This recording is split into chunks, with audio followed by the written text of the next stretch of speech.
model. That's when basically we took real estate, which people used to buy, put money down, wait the 3-5 year cycles for real estate to appreciate, and then get appreciation at the end and move out. And we basically then turned that model, and we started to get very creative with financing, allowed people to get in without any money down, and basically we were doing negative loans and very creative things.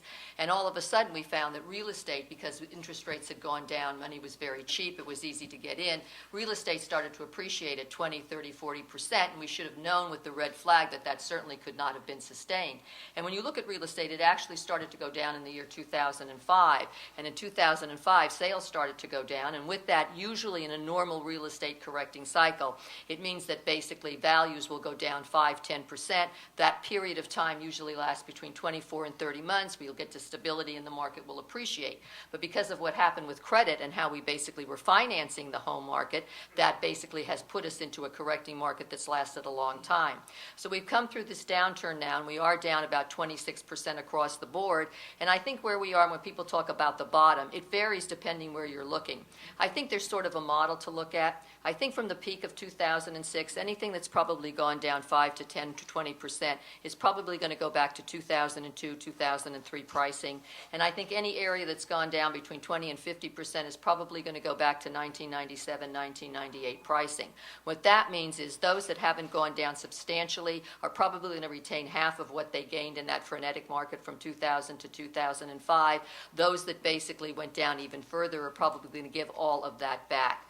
Now, real estate, the way we look at it now is it's coming way back to the model where people are going to be required to put something down, have decent FICO scores, so proof of basically working, etc.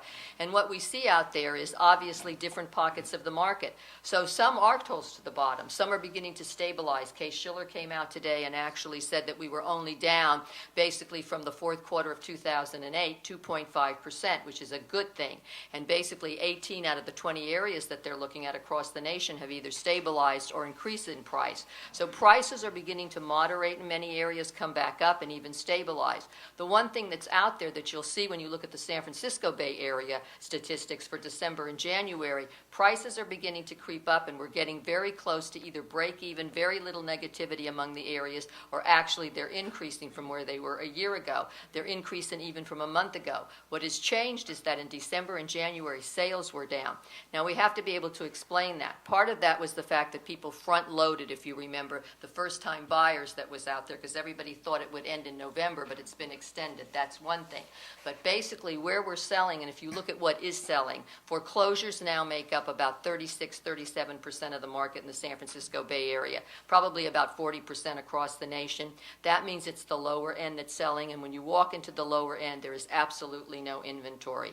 The banks are holding back some of that. Of course, there's more coming, but they're not going to flood the market with it because they want to make sure they're keeping that market alive, active, and with multiple offers.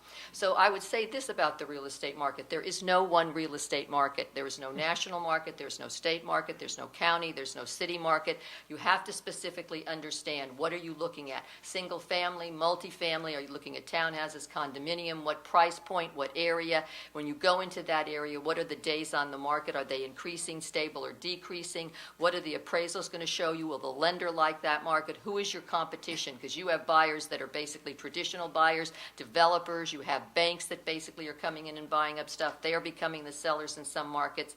And so more than anything, you need to be really educated as to what you're doing, because when we talk real estate now and the bottom and what's the market like, the market is more segmented, tiered probably, and basically fragmented than we've ever had before. I think that gives you tremendous opportunities.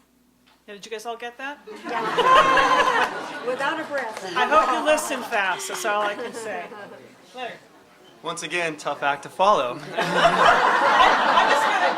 moving you. Does anyone want to switch places with me? I'm moving you in this rotation. I'm going to say this. A lot of my clients don't care if we're at the bottom. Okay, they didn't care 2 years ago if it was the bottom. They don't care now if it's the bottom. What they care about is finding value in the market. 2 years ago, they could not find value in California. 3 years ago, they couldn't find. 4 years ago, they couldn't find value in California. So the majority, not the majority, but about 50% of our client base were investing their dollars, their 1031 exchange dollars, outside of California. I will tell you now that we are back to about 85% of our business staying, our replacement property business staying inside of California. And the reason is simple. There's value in the market, and there's cash flow positive opportunities in California that didn't exist 5, 6, 7 years ago. So are we at the bottom? I can't tell you that. I don't think anyone can accurately pinpoint the bottom, but if you see value and you can act on it, then you're going to be in a good position if you're a real estate investor. With that said, I think there are certain markets that are more valuable, or there's more opportunity. You're not going to find a lot of cash flow positive properties in San Francisco. If you do, it's going to be multi-units, and you have to come to the table with significant down payments. What I'm seeing is a shift from within my investor base from going selling in places like San Francisco and buying in places like Oakland, in places like Antioch. I talked to an investor today that owns 500 single-family residential properties. Okay, he's found value over the last 5 years investing in single-family homes. So, are we at the bottom? I don't know. Is there value in the market? Absolutely. Great. I agree with a lot of the comments that have been made. I think that we're moving out of this, but we still have a lot of people out of work, and that clearly plays a role.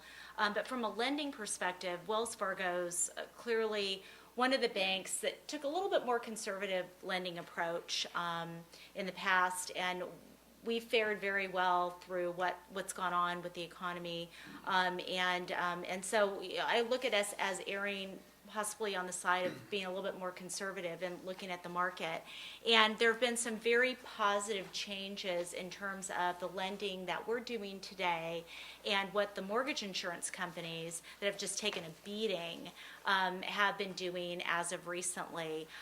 So in the state of California, in the past, we were very limited on the loan to values that we were doing. We were requiring a lot more money down. As of mid-February, we are now allowing 95% loan to values, so that means 5% down on conventional financing. That just happened. That's a huge step in the right direction. So it's not just a Wells Fargo-ism, but it's a mortgage insurance company change. That signifies that in the mortgage insurance company's minds and in Wells Fargo's mind, things are stabilizing here and are close to bottom. And I think that's really what we all want to know is are we lending, and at what level are we lending? And we have seen improvement. We've seen markets in California now designated as stable, meaning that values are increasing. So I think that's all a positive sign, and a sign for us in California that we are actually coming out of this and may have hit bottom. Okay. Yeah, just to add to that, I think all of our panelists have really touched on a lot of the key points here. There's no real pocket or a specific area that I would say is at the bottom. You can't really tell that across the country. I think opportunity, absolutely. Value, absolutely. What wasn't mentioned was lifestyle. I think there's a lot of opportunity for lifestyle out there, especially in this neighborhood and neighborhoods similar to this. I've seen them grow over the years that I've been in the business doing new construction and really come into their own, and an opportunity to grow the community, to grow the residents that you're living in, and watch it just grow up. I've done some projects here in the past over the last 10 years, and I've seen this whole neighborhood slowly changing and becoming much more dynamic. And just sitting up here in these units and looking out at the views is really something to behold. The fact that we're as close as we are to San Francisco without paying the values that we're paying in San Francisco really gives us an opportunity to a lot of people, especially with the values that you have available to you here right now. So I think there's a tremendous upside to the opportunities that we have present to us right now. Now, Susan, you do so much market research. Can you address the issue of urban versus suburban in terms of recovery? Do you see a big difference between the urban and the suburban areas in the East Bay, for example? Well, I think right now the value is much better in the urban areas. And that's due to the fact that the construction cost to build a building like this is so much more than the stick frame construction that's done out in the suburban areas.